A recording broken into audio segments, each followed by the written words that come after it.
मुंबईमध्ये मासे विक्रीवरून राजकारण तापलेलं आहे। मासे विक्री संदर्भातील मुंबई मनपा अधिकाऱ्यांच्या निर्णयाचा शिवसेना ठाकरे पक्ष आणि मनसेनं कडाडून विरोध केलेला आहे। कोळी बांधव मासे नाही तर जिलेबी फाफडा विकणार का असा सवाल संदीप देशपांडेंनी विचारला। तर आता काय खायचं हे सुद्धा तुम्ही ठरवणार का असा सवाल बीएमसीच्या विरोधी पक्षनेत्या किशोरी पेडणेकरांनी उपस्थित केला आहे।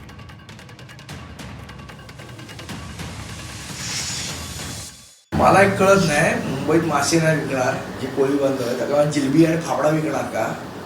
असं असेल तर आयुक्ताच्या तोंडात आम्ही जिलेबी आणि फाफडा भरवू, आयुष्यभर तेच खावं त्यांनी। मुंबईमध्ये ज्यांना माशांचा वास सहन होत नाही, ज्यांना मासे खायचे नाहीये, त्यांनी गुजरातला सरळपणे निघून जावं। इथे राहायची त्यांची गरज नाही। इथे राहायचंय तर मराठी माणसाच्या प्रमाणे राहावं लागेल। तुमची दादागिरी इथे चालणार नाही। नोकरी करायला इथे नाही ठेवलंय त्यांना, हे त्यांनी लक्षात ठेवलं पाहिजे आयुक्तांनी। बंदी कोणी घातली? बंदी कोणी घातली?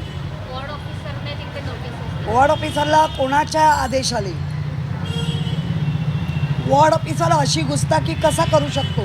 म्हणजे तुम्ही एका बाजूनी जे चालू आहे त्याला पुष्टी देत आहे का? म्हणजे गुजराती, जैन, मारवाडी, राजस्थानी ठरवणार आम्ही काय खायचं? आज आमच्या कोळ्यांवर गदा आणताय। आम्ही उद्धव बाळासाहेब ठाकरे म्हणून आम्ही तुमच्या पाठीशी आहे। तुम्ही तुमचा व्यवसाय चालू ठेवा। कोण तुम्हाला बंद करतं आम्ही बघू, आमच्याशी पण त्यांची गाठ आहे। ही अफवा पसरली जाते।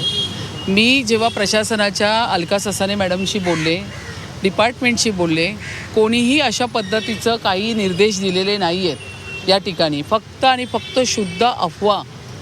मी तुम्हाला वारंवार मीडियाला सांगत आली आहे की ह्या उबाटाकडे आता कसलेच मुद्दे राहिलेले नाही आहेत आणि आता फक्त खोट्या बातम्या पसरवायच्या हाच एक कलमी कार्यक्रम त्यांच्याकडे राहिलेला आहे।